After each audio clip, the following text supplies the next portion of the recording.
Bonjour à tous, merci d'être là pour ce webinaire qui va porter sur comment prévenir la dénutrition auprès des personnes âgées avec Amandine Grandin, qui est diététicienne nutritionniste à Du pain sur la planche et elle est éducatrice en promotion pour la santé. Et puis Séverine Thérom, qui est chargée de mission action territoriale du Gérontopole Pays de la Loire. Et moi-même, je suis Jocelyne Guillon, la directrice du Magogie et également une aidante. Tutonomie, c'est une web-série qu'on a créée en 2019 avec des professionnels du médico-social, tout simplement parce que j'étais un petit peu perdue en tant qu'aidante de mes parents pour avoir toutes les informations. Et donc, je me tournais vers les professionnels avec qui je travaille, puisque j'ai un organisme de formation dans le médico-social, et qui me donnaient des informations très intéressantes que j'ai souhaité partager. Donc, on a démarré cette aventure avec le soutien de Malakoff Humanis. Ces tutos, vous les trouvez sur la chaîne YouTube Tutonomie.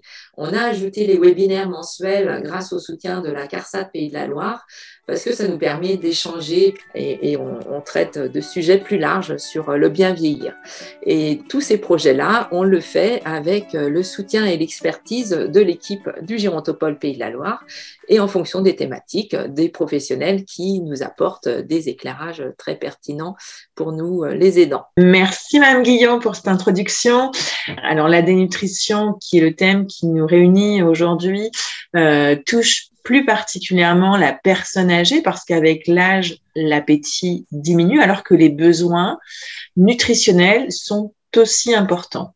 Et la dénutrition peut s'installer affaiblissant l'organisme et favorisant la perte d'autonomie. Les facteurs, en tout cas à l'origine, la dénutrition est bien souvent diverse, qu'elle soit liée à la perte d'appétit ou encore l'isolement, la maladie, la prise de médication, les problèmes bucco-dentaires ou les régimes restrictifs qui ne sont pas adaptés, autant d'origines diverses et variées. Alors, comment s'y retrouver quand on est aidant? Comment démêler le vrai du faux?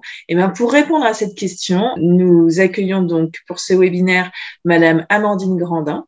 Bonjour Madame Grandin. Bonjour à tous, moi c'est Amandine Grandin, donc diététicienne nutritionniste et éducatrice en promotion à la santé au sein de Du pain sur la planche. Et donc aujourd'hui, je vais vous parler de la dénutrition, des idées reçues. On va partir d'idées reçues qu'on se fait tous sur la dénutrition pour refaçonner notre esprit sur ce qu'est vraiment la dénutrition et comment la dépister et comment pouvoir aider au quotidien vos proches. On va commencer par un vrai faux et l'idée, ça serait de faire un petit sondage, que tous puissent participer à nous dire si les phrases énoncées vous paraissent vraies ou fausses et puis on revient dessus ensuite en temps d'échange. Sur l'affirmation « je suis âgée et malade, je bouge moins donc je mange moins ». Vous avez tous répondu faux, c'est parfait. En effet, c'est faux. Nos besoins vont changer en effet au fil des années. Plus on vieillit, plus nos besoins vont changer. Mais dans l'idée, c'est vraiment un apport qualitatif alimentaire qu'on va pouvoir plus développer ensuite. Mais en effet, il ne faut pas manger moins. On a bien dit que la dénutrition, c'était d'avoir pas assez d'apport par rapport à nos besoins. Tout à l'heure, que Madame Thérom nous a annoncé sur son introduction. Et en effet, du coup, plus on avance en âge, nos besoins vont changer, mais l'idée de manger moins, c'est pas ce qu'il y a de plus pertinent. Ensuite, je suis en surpoids, donc pas de risque pour moi. En effet, la majorité on dit faux, c'est bien faux, puisqu'on a tous un départ, soit on va être obèse, en surpoids ou maigre ou tout simplement normal dans les normes. Et pour autant, si on a une grosse perte de poids, une perte d'appétit, on pourra quand même être dénutri. C'est notre point de départ, notre indice de masse corporelle. C'est en aucun cas la certitude de ne pas pouvoir être dénutri. Troisième affirmation, la dénutrition est incompatible avec l'activité physique. 86% d'entre vous avaient dit faux et en effet, c'est faux. L'idée de l'activité physique, c'est d'aller à notre rythme, mais c'est en aucun cas compatible avec la dénutrition. Si je suis dans les premières phases de dénutrition, il est quand même très important de pouvoir continuer une activité physique adaptée. C'est-à-dire que je vais pas pouvoir marcher ma demi-heure comme ce qui devrait être, mais l'idée, c'est de toujours entretenir un minimum ma masse musculaire pour pas perdre cette masse musculaire. La dénutrition, c'est comme la malnutrition. Donc, en effet, c'est faux. Vous êtes 100% raison. L'idée de la malnutrition, c'est de se nourrir, d'avoir une catégorie de nutriments apportés, principalement en excès, d'être en carence dans certains nutriments puisque je ne peux me nourrir qu'avec du riz, enfin certaines catégories, et du coup là c'est une malnutrition puisque j'ai pas une diversification alimentaire. La dénutrition, c'est réellement ne pas apporter assez d'énergie à mon corps. J'ai besoin de peu de protéines maintenant que je suis plus âgée. En effet, la majorité a dit non. Donc en effet, c'est faux. J'ai une moins bonne assimilation des protéines plus je vieillis et donc je vais avoir besoin d'autant plus de protéines pour garder mon capital musculaire et autres. Alors, je voulais faire un petit point sur quelques chiffres en France sur la dénutrition. Tout d'abord, les personnes âgées, c'est quand même les personnes âgées qui sont le plus touchées par la dénutrition. 400 000 à domicile, 270 000 en EHPAD, 50% des personnes âgées hospitalisées et 25% des plus de 70 ans vivant seuls. On va voir pourquoi ensuite sur les différentes diapositives, mais en effet, les personnes âgées déjà physiologiquement sont plus atteintes suite aux fontes musculaires, l'activité physique diminuant, et puis tout ce qu'on a pu voir dans les informations précédentes qui peuvent être impactées. Les malades hospitalisés, forcément, puisque quand on est hospitalisé, généralement, on est plutôt alité, plutôt qu'en mouvement.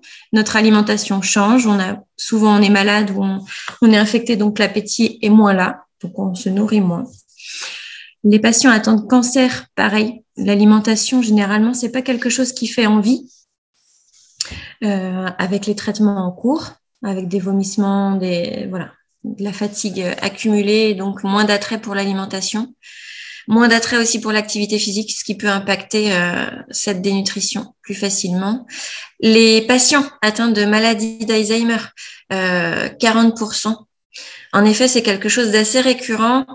Là, il peut y avoir une majoration de l'activité physique également avec des déambulations plus importantes qui vont du coup créer beaucoup plus de besoins et une difficulté à s'asseoir et prendre le temps de manger. Là, je reviendrai sur des astuces, notamment pour bien s'alimenter tout en étant malade d'Alzheimer. Et pour les aidants, faciliter justement cette prise alimentaire qui n'est pas toujours facile pour ces patients-là. Ça n'atteint pas que les personnes âgées. Il peut y avoir aussi les enfants hospitalisés, 1 sur 10, qui peut être dénutri. La dénutrition, c'est quoi? L'idée là, c'était vraiment repositionner ce qu'est la dénutrition. Donc, c'est une maladie silencieuse qui donc atteint votre corps, a besoin d'énergie et on n'apporte pas suffisamment de cette énergie par l'alimentation. Être dénutri, donc, c'est ne pas suffisamment couvrir ses besoins alimentaires et donc ne plus avoir assez d'énergie pour faire face à ses besoins. Et donc, comme on a pu énoncer auparavant avec les affirmations, une personne en surpoids ou obèse peut être dénutrie. C'est pas parce qu'on a un point de départ en obésité ou en surpoids que nous n'avons pas de risque de dénutrition. Alors, comment se manifeste la dénutrition? De la fatigue, une perte de poids importante en peu de temps, sans changement dans la vie particulière, une fonte musculaire et une perte de force. Ce que peut entraîner la dénutrition, une perte d'appétit. Moins je mange, moins j'ai envie de manger. Des troubles psychiques, des infections, déficit immunitaire, escarres, chute. Et je vais vous montrer quelques visuels. Alors, comment dépister la dénutrition? Il y a l'Astra Nutrition qui a créé un superbe outil, l'outil Parade. Je l'ai en petit format, c'est un petit format comme ça. Et à l'intérieur, c'est ce que je vous ai montré sur le diaporama. Il se présente avec 4 questions. Selon comment on répond, on a une majorité de ronds, de carrés, de triangles ou d'étoiles. C'est assez pratique pour les aidants ou pour vous-même à se positionner et du coup pouvoir aller interpeller soit votre infirmière à domicile, soit votre médecin, enfin le professionnel de santé qui vous entoure pour pouvoir être alerté sur est-ce que je dois me positionner justement sur est-ce que mon proche est en situation préoccupante ou pas. Ce petit fascicule est donc disponible sur la SRAE Nutrition. C'est un site assez facile d'accès et on peut en commander. La spirale de la dénutrition, donc c'est quand on commence à rentrer dans la dénutrition, comment ça se manifeste. Donc perte d'appétit, perte d'énergie, amaigrissement, infection respiratoire ou déficit immunitaire, troubles psychiques, chute et infection urinaire, escarres, hospitalisation est aggravataire jusqu'au décès. C'est assez important de voir que la dénutrition, ça paraît bénin comme ça, de pas apporter suffisamment d'énergie par rapport à nos besoins, mais ça impacte vraiment tout notre fonctionnement au quotidien. L'idée, c'est que s'il y a un repérage précoce, on peut stopper cette spirale. C'est ça qui est important. Et c'est là où, aidant, vous pouvez être important sur cette prise en charge. Comment prévenir la dénutrition? Donc, pensez à faire de l'activité physique. Activité physique, ça veut pas dire être un grand sportif, c'est vraiment toutes les activités du quotidien. À partir du moment où je suis en action, je suis en activité physique. Donc, c'est pour maintenir mon capital musculaire. Les recommandations sont de 30 minutes par jour. C'est faire de la marche, du vélo, du jardin, promener son chien ou tout simplement passer la serpillière à la maison, monter les escaliers. L'idée, c'est vraiment votre quotidien. C'est pas faire du sport. Aller chercher ma baguette le matin, aller chercher mon journal, c'est de l'activité physique. C'est primordial. Entretenir sa masse musculaire, c'est primordial pour être en autonomie le plus longtemps possible. Faire attention à son hygiène bucco-dentaire, ça paraît essentiel également, puisque si j'ai du mal à mastiquer ce que je vais manger, si ça me crée des désagréments, eh bien, je vais être moins tentée d'aller manger en grande quantité ou tout simplement éviter de manger de la viande rouge ou éviter de manger des choses qui me demandent beaucoup d'efforts de mastication si ça me crée des désagréments. Donc, je vous ai mis un rendez-vous annuel chez le dentiste, c'est l'idéal, et puis bien écouter, en fait, ces mots. Si je sens que j'ai une douleur, pas attendre. Si mon appareil dentaire, pareil, il est neuf, il me crée quelques soucis ou il date et puis je commence à avoir quelques désagréments, ne pas hésiter à aller faire réviser cet appareil dentaire. Pensez à m'hydrater. M'hydrater, on le dit souvent, hein, plus on avance en âge et moins on a cette sensation de soif, et pour autant elle est indispensable à notre bonne santé. S'hydrater, c'est on a tous contient des corps mous et tous nos corps mous sont constitués d'eau. Donc pour être en bonne santé, j'ai besoin d'eau, mais aussi pour éliminer. Mes reins sont une centrale de déchets qui me permettent de bien éliminer et ne pas stocker les déchets qui peuvent être pro-inflammatoires. Et donc, m'hydrater est essentiel pour cette élimination-là. On le sait tous, mais de là à boire 1,5 litre par jour, c'est pas toujours évident. Donc, les petites astuces, ça va être d'avoir sa bouteille à côté de soi, des petites bouteilles pour pas se faire peur ou d'apporter toujours un petit verre d'eau. Notre cerveau, il aime bien la régularité et puis les petites choses qui sont ritualisées. C'est plus facile. Et plus on avance en âge, plus, même en tant qu'adulte, ritualiser ces petits moments avec une boisson qui vous apporte du plaisir. Manger varié en quantité suffisante, ça reste le mot d'ordre sur la dénutrition. Je vais l'approfondir un peu plus ensuite. Prendre du plaisir à manger, ça paraît essentiel. Si ces moments de repas ne vous satisfont pas, vous allez moins y aller, moins avoir envie. Et donc, ne pas perdre l'appétit et l'envie de manger, ça s'entretient. Je vais donner quelques astuces ensuite. Enrichir mon alimentation, c'est quoi? Ça aussi, je vais pouvoir le développer ensuite. Et là, réellement, on est sur un début de dénutrition. Surveiller son poids. Ça me paraît essentiel pour justement prévenir cette dénutrition. Et donc, ça doit être fait j'ai mis un exemple lundi matin à 11h.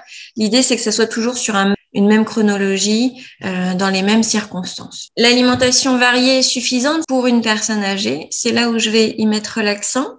Je pars des recommandations nationales de la nutrition et de la santé, du PNNS 4, donc augmenter son apport en fruits et légumes par jour, qui est essentiel.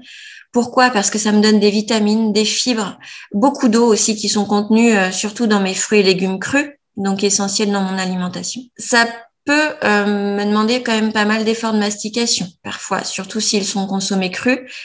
C'est à la fois important et parfois compliqué. Important puisque plus je vais entretenir ma mastication et mieux je vais entretenir cette autonomie aussi sur mon effort dentaire. Donc ça peut être important. Ça peut être compliqué sur une dentition qui est déjà, une mastication qui peut être déjà compliquée. Et dans ce cas-là, privilégier ceux qui sont cuits. Nous avons les légumes secs Ou légumineuses, c'est deux terminaisons, mais elles veulent dire la même chose. Je parle donc des lentilles, haricots blancs, pois chiches, haricots rouges, flageolets, pois cassés. Il y en a d'autres, les fèves, les haricots noirs. Ceux-ci sont recommandés 2 fois minimum par semaine. Ils remplacent les féculents, sont très intéressants puisqu'ils apportent des fibres, des protéines végétales, sont très rassasiants et en ce moment, on peut notamment les décliner dans les potages. Ça varie l'alimentation. Hein. Réellement, nos papilles ont besoin de se divertir hein, pour avoir envie de manger. Dans les recommandations, nous avons aussi une poignée de fruits à coque par jour. Ça, c'est assez intéressant. Ça a été un peu oublié de notre alimentation puisqu'on a souvent dit que c'était trop gras. En effet, c'est gras, mais il y a des bons gras en fait. Et le gras est important pour notre santé. Ils sont souvent riches en oméga 3 et en ce moment, on a les noix et noisettes. Nous avons les amandes aussi dans notre quotidien qui est assez facile à manger. Ça peut être introduit dans nos crudités, par exemple, je pense aux noix ou alors le matin ou dans les desserts pour les noisettes et amandes. On a aussi les pistaches, les noix de cajou, les noix du Brésil, tous ces aliments, ces fruits à coque, plutôt nature hein, que salés à l'apéro. J'entends bien poignée de fruits à coque nature. On va forcément plutôt sur du fait maison que de l'ultra transformé, puisque dans l'ultra transformé, je ne vais pas avoir que mes aliments bruts, je vais avoir aussi beaucoup d'additifs, de sel, de ce genre de choses. L'activité physique, j'en ai parlé auparavant, donc 30 minutes minimum par jour. C'est pour l'entretien de la masse musculaire et donc une autonomie le plus longtemps possible. Aller vers des féculents plutôt semi-complets, voire complets, car ils contiennent beaucoup plus de fibres et donc sont plus rassasiants. Ils contiennent également des protéines végétales et donc là, l'importance sur la dénutrition. Les recommandations nous disent un poisson gras et un poisson maigre par semaine. Et donc là, je retrouve aussi mes protéines, mais sur mon poisson gras, également des oméga 3, comme je vous parlais sur les fruits à coque. Les huiles végétales avariées, 2 cuillères à soupe sont conseillées par jour, donc dans vos vinaigrettes ou pour votre mode de cuisson. Et 3 à 4 produits laitiers par jour pour les personnes âgées, ce qui comprend du fromage, du lait, des yaourts, faisselle, fromage blanc, ce genre de produits. Je parlais tout à l'heure d'enrichir son alimentation sur un début de dénutrition ou sur une inquiétude car perte de poids. L'enrichissement de l'alimentation, c'est quoi? C'est apporter plus de protéines et d'énergie à votre alimentation. Pour assurer le bon fonctionnement de votre corps, cicatrisation, transport en oxygène, fabrication hormonale, muscles, os. Pour renforcer son système immunitaire, puisqu'on a vu que si mon système immunitaire est défaillant, eh bien, je vais être plus sujette aux infections. Plus sujette aux infections égale potentiellement une hospitalisation. Et on a vu que l'hospitalisation ne facilite pas non plus ce maintien alimentaire. Pour maintenir une autonomie, donc l'activité physique, la mémoire et la concentration. Et là, pour la mémoire et la concentration, au-delà de l'activité physique, c'est aussi l'apport en oméga 3 que j'ai pu vous énoncer auparavant sur la diversification de l'alimentation. Comment enrichir mon alimentation? En incorporant des matières grasses. Donc là, j'ai la crème fraîche, le beurre, l'huile, le fromage et aussi des protéines. Les protéines avec les œufs, c'est assez pratique à assimiler dans mes préparations. Le fromage, la viande, les produits laitiers et les légumineuses. J'ai oublié mon poisson. Mes astuces. L'idée, c'est vraiment prendre du plaisir. Je l'ai mis en premier puisque si mon temps de repas est un calvaire, je vais moins y aller. Donc, l'idée réellement, c'est de prendre du plaisir à manger en faisant de jolies assiettes. Le visuel, qu'on soit personnes âgées, enfants ou adultes, est vraiment très important. Ce visuel de cette assiette va me donner envie de manger. Donc, colorez vos assiettes. Je vous demande pas de faire des bonhommes comme je peux faire à mes enfants, mais l'idée, c'est vraiment d'attirer l'œil pour avoir envie de manger. Souvent, les personnes âgées que je peux rencontrer me disent oui, mais moi j'ai plus très faim, j'ai peu d'appétit. En effet, ça peut arriver d'avoir un petit appétit. Pour autant, vous pouvez fractionner vos repas. Au lieu de faire que 3 repas, vous pouvez aussi dissocier, me dire que le midi, j'ai pas très faim finalement.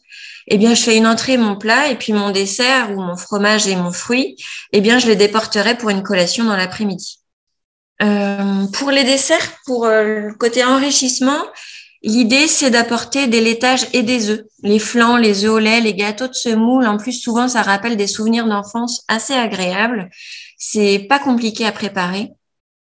et du coup, c'est enrichi. Donc, c'est gourmand, ça nous rappelle de bons souvenirs et c'est enrichi, donc top pour la santé. Dans les potages, on peut faire la même.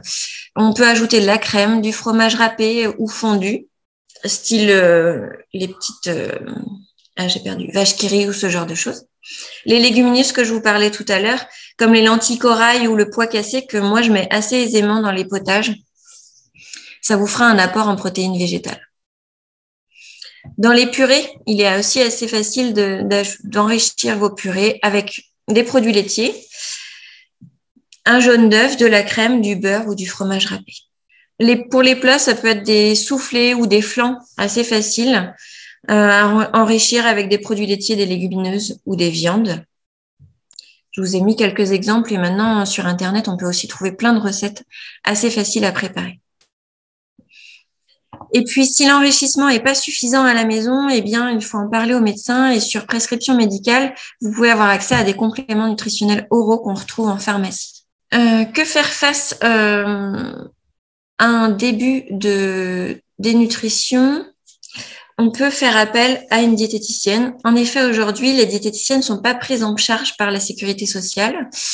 On est de plus en plus pris en charge par les mutuelles, donc se renseigner auprès de ces mutuelles. Et sinon, il y a quand même des dispositifs régionaux qui font en sorte que nos consultations soient prises en charge. Et donc, on a avec la SRAE Nutrition, un projet expérimental sur la région, qui est le programme DENUT, qui est un programme qui prend en charge donc un début de dénutrition, qui est diagnostiqué par soit le médecin traitant, soit une infirmière libérale, et qui prend en charge donc consultation infirmière, consultation diététique et activité physique adaptée. Il y a aussi des dispositifs d'équipe d'appui, et dans ce cas-là, on peut se faire orienter par les équipes d'infirmières à domicile, médecins traitants ou infirmières libérales. Vous n'êtes pas tout seul. L'idée, c'est vraiment ça. Savoir vers qui s'orienter si vous avez un doute sur un de vos proches qui serait en début de dénutrition.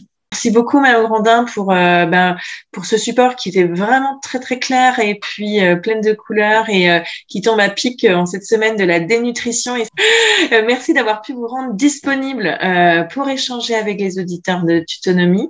Et merci à tous les auditeurs d'avoir été présents pour ce tuto et c'était super intéressant. Merci à vous deux et puis merci à vous d'être présents.